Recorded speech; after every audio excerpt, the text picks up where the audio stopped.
Hello friends, welcome to our channel crypto with विशाल।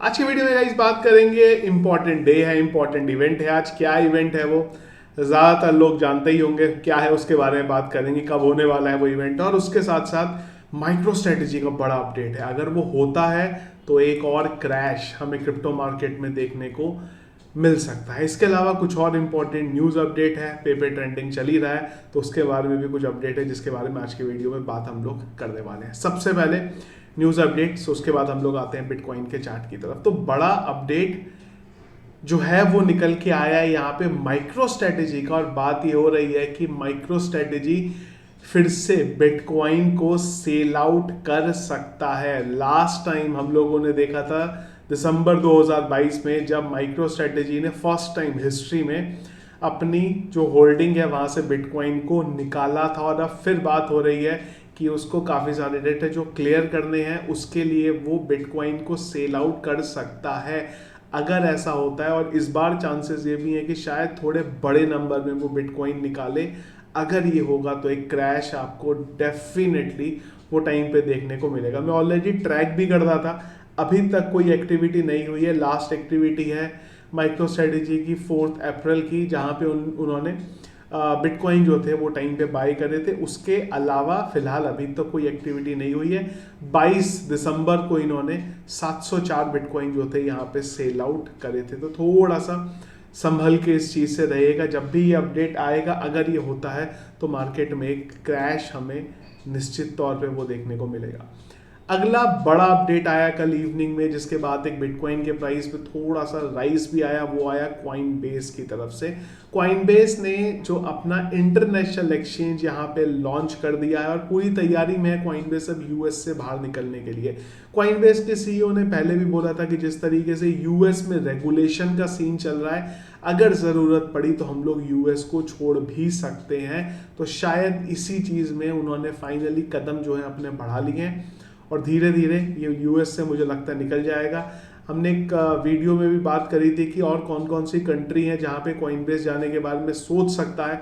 तो जल्दी ही हमें कोई एक बड़ा अनाउंसमेंट कॉइनबेस के बारे में भी दिख सकता है। और पूरे के पूरे क्रिप्टो इकोसिस्टम के लिए पॉजिटिव है ये, क्योंकि यूएस की तरफ से जब भी कोई एलिगेशंस या लॉसूट या कुछ भी ऐसी बातें होती है कॉइनबेस के अगेंस्ट, उससे क्रिप्टो मार्केट में एक इम्पैक्ट हमें देखने को ज़रूर मिलता है। तो वो एक अच्छी चीज़ रहेगी अगर कॉइनबेस वहाँ से मूव कर जाए तो। दूसरी फिर से माइक्रो स्ट्रेटेजी के बारे में बात, माइकल सेलर ने कल एक ट्वीट किया था यहाँ पे, और उन्होंने एक पोस्ट दिखाया था यहाँ पे।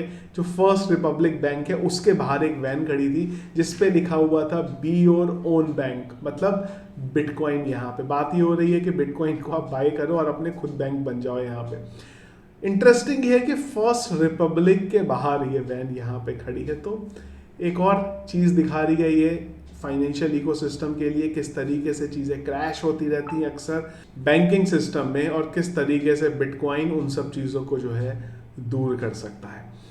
अब अगली एक और चीज़ बात करते हैं यहाँ पे। वो एक और बैंक यहाँ पे हमें क्रैश होता हुआ दिखा एक टाइम पे। 24% तक वेस्टर्न एलायंस जो है इसके स्टॉक प्राइस यहाँ पे गिर गए थे। तो आज गाइस है एफओएमसी की मीटिंग का टाइम रहेगा, मैंने टेलीग्राम पे डाला भी था। 11:30 बजे डेटा निकल के आएगा। तो आप ये ध्यान रखिएगा, हर बार मैं आपको बोलता हूँ एफओएमसी की मीटिंग के बाद होगी पॉवेल की स्पीच, 11:30 बजे डेटा आएगा। तो आप ये मान के चलिए 1 बजे तक हमें काफ़ी कुछ मार्केट में मूव होता हुआ दिखाएगा। तो 12 से 1 बजे का टाइम रात में रहेगा। मार्केट वो टाइम पे वॉलेटाइल रहेगा। अगर ट्रेड कर रहे हैं बहुत सोच समझ के ट्रेड करिएगा, क्योंकि पंप डंप वाला माहौल बन रहा होगा। और ये इस बार इसलिए भी ज़रूरी है क्योंकि फिर से जो बैंकिंग क्राइसिस की बात हो रही है, बीच में थोड़ी शांत हो गई थी, पर अब फिर से जो 2 बैंक्स, पहले हम लोगों ने फर्स्ट रिपब्लिक के बारे में बात करी थी, और अब वेस्टर्न एलायंस की भी हालात यहाँ जो थोड़े से ख़राब हैं। तो इस बैंकिंग क्राइसिस में क्या होता है एफओएमसी की मीटिंग में, किस तरीके से वो इंटरेस्ट रेट लाते हैं नहीं लाते हैं, क्या करते हैं, वो बहुत इंपॉर्टेंट होगा। और उसके अलावा पॉवेल इस बारे में क्या बोलते हैं, वो सब चीज़ें क्रिप्टो करेंसी और बिटकॉइन को काफ़ी हद तक जो है यहाँ पे मेंटेन करेंगी। लास्ट चीज़, और पेपे के बिना कोई वीडियो हमारा आज की डेट में कंप्लीट नहीं हो सकता। बिटमैक्स ने पेपे को फ्यूचर में ऐड करा है, और भी एक्सचेंजेस ने करा है, पर 50x लेवरेज के साथ इन्होंने यहाँ पे डाला हुआ। समझिए कितना खतरनाक है ये ट्रेड लेना है यहाँ पे। पेपे हमने देखा है किस तरीके से 50x 100x का ट्रेड लेता है, और अगर किसी ने 50x का ट्रेड ले लिया और अगर वो ट्रेड सही हो गया तो फिर तो वो उसका अमाउंट कहीं का कहीं पहुंच जाएगा। इसका उल्टा भी, और अगर हल्का सा भी चेंज हो गया 50x के लेवरेज में तो उसी समय लिक्विडेट हो जाएंगे। तो बहुत ज़्यादा खतरनाक है, और मेरा मानना है कि इस तरीके के कॉइन को फ्यूचर में यूज़ करना हमेशा खतरनाक है। अगर करते हैं आप तो प्लीज़ बहुत ज़्यादा रिस्क के साथ और प्रॉपर स्टॉप लॉस के साथ लीजिएगा, नहीं तो पूरा का पूरा अमाउंट कब लिक्विडेट हो जाएगा आपको पता भी नहीं चलेगा। एक और पेपे का ही अपडेट है यहाँ पे, बेसिकली ऑन चेन डेटा था, उसके अकॉर्डिंग एक यूज़र थे, उन्होंने $251 का इन्वेस्टमेंट किया था जिसकी वैल्यू 8 मिलियन हो गई है 3 वीक के अंदर। $251 से 8 मिलियन इन जस्ट 3 वीक्स। ये न्यूज़ कवर करने के पीछे का एक रीज़न ये था कि जब इस तरीके के अपडेट्स आते हैं ना मार्केट में, मीडिया में, आप समझ जाइए अब जो चीज़ें हैं वो मार्केट के लिए बदलने वाली है। हो सकता है एफओएमसी की मीटिंग से या माइकल सेलर के जो micro strategy bitcoin sell out करेगी उससे एक शॉर्ट टर्म के लिए हमें बिटकॉइन का प्राइस नीचे जाता हुआ दिख सकता है, लेकिन ये न्यूज़ अपडेट्स वो हैं जो ये दिखाती हैं कि अब जल्दी ही एक रिवर्सल हमें यहाँ पे देखने को मिलेगा। हाविंग के बारे में हमने पहले ही बात करी है, तो ये सारी चीज़ें मुझे लगता है कहीं ना कहीं बिटकॉइन के चार्ट को, सारी चीज़ों को जल्दी ही बदल देंगी। अब बात कर लेते हैं गाइस एक बार बिटकॉइन के चार्ट की। तो ये जो एरिया था हमारा, जिस बारे में हम लोगों ने पहले भी कई बार बात करी थी, परफेक्ट यहाँ पे इस एरिया ने हमारे सपोर्ट का यहाँ पे काम लिया, और यहीं पे हमें कई बार कैंडल बनी, सपोर्ट कंफर्म हुआ, फिर से हम लोग ऊपर आ गए। तो ये वाला लेवल तो मेरे हिसाब से 29,200 वाला लेवल तो मैं देख रहा हूँ ये टूट सकता है बहुत आसानी से। इम्पॉर्टेंट रहेगा अभी, क्योंकि ज़्यादा पंप डंप का सिनेरियो अभी तक हुआ नहीं है। मंडे को हम लोगों ने बात करी थी कि पंप डंप वाला वीक रहेगा, तब से अब तक अगर आप देखें तो एक बार हमें ज़रूर 1800% का, $1800 का बिटकॉइन का डंप देखने को मिला। उसके बाद करीब करीब $1000 का सडन पंप देखने को मिला।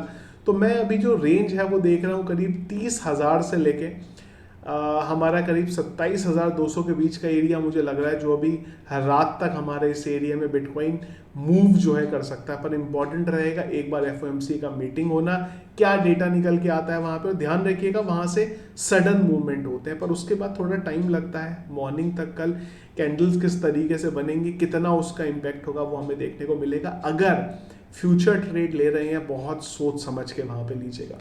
सपोर्ट के बारे में मैं गाइस बात करूं तो इमीडिएट सपोर्ट हमारे पास अभी वही बढ़ा हुआ है जो 18,000 करीब करीब आपका 100-150 से लेके 28,100-150 से लेके करीब हमारा 27,900 के बीच का था। पर वो सपोर्ट मुझे लगता है अभी तक हमारे लिए अच्छा काम करा है उसने, पर अब मुझे लग रहा है कि वो सपोर्ट हमारा यहाँ पे टूट सकता है। एफओएमसी की मीटिंग में जब वॉलेटाइल मार्केट रहेगा तो मैं 27,000 जो करीब 270 का लेवल है उसको यहाँ पे सपोर्ट के लिए देख रहा हूँ। अगर कुछ खराब चीज़ आती है वहाँ पे तो हम लोग ज़रूर 26,600 के लेवल को भी टच कर सकते हैं अगर कुछ आता है। और अगर बहुत वर्स्ट सिनेरियो में कुछ होता है तो फिर हमारे पास जो इम्पोर्टेंट लेवल आएगा वो आएगा हमारे पास 25,000 का, जिसने बहुत तगड़ा हमें एक ज़माने में रेजिस्टेंस दिया था, जिसको हम लोगों ने फिलहाल के लिए ब्रेक कर लिया हुआ है। तो ये थे गाइस फिलहाल अभी तक मार्केट में जो अपडेट्स चल रहे हैं। इसके अलावा हम लोगों ने एक और चार्ट भी शेयर किया था टेलीग्राम पे, मैंने आपको कल ये, इसके बारे में हम कल के वीडियो में बात करना भूल गए थे। तो ये चार्ट को भी थोड़ा सा कंसीडर करके रखिएगा। ये जो चार्ट अभी आप देख रहे हैं ये डेली टाइम फ्रेम में है, तो इसमें भी एक एरिया है जहाँ पे हम लोग फिलहाल अभी चल रहे हैं। इसका भी अगर कहीं पर ब्रेकआउट होता है तो एक अच्छा हमें जो है मूवमेंट बिटकॉइन के प्राइस में देखने को मिल सकता है। इसके अलावा अगर बात करते हैं हम लोग क्रिप्टो एनालिसिस की, तो मार्केट कैप 1.18 ट्रिलियन फिलहाल चल रही है, वॉल्यूम 2% गिरा है। इनफ्लो का एक डेटा थोड़ी देर पहले ही आया 1000 BTC का। फियर एंड ग्रीड इंडेक्स हमें दिखाता है ग्रीड में 64 में पिछले एक घंटे के सेंटीमेंट स्ट्रॉन्ग सेल की तरफ है। और अगर हीट मैप के बारे में बात करें तो BTC 1.72% और इथीरियम 1.73% फिलहाल अप यहाँ पे चल रहा है। तो ये थे गाइस फिलहाल आज अभी तक के अपडेट्स जो क्रिप्टो मार्केट में चल रहे हैं। इसके अलावा अगर कुछ रहा इंपॉर्टेंट जो हमें डिस्कस करनी होगी तो वो डिस्कस करेंगे टेलीग्राम चैनल पे, जिसके लिए टेलीग्राम का चैनल अगर आप लोगों ने अभी तक ज्वाइन नहीं किया है ज़रूर ज्वाइन कर लीजिएगा। और एफओएमसी की मीटिंग में क्या डेटा निकल के आया, कुछ अगर क्रिटिकल रहा तो शॉर्ट्स के थ्रू भी मैं आप लोगों को उसके बारे में अपडेट कर दूंगा। तो अगर इस वीडियो पसंद आया आपको, इसको लाइक और शेयर रखिएगा। चैनल में अगर आप नए हैं, फर्स्ट टाइम वीडियो देख रहे हैं तो जरूर चैनल को सब्सक्राइब कर लीजिएगा। Thank you friends.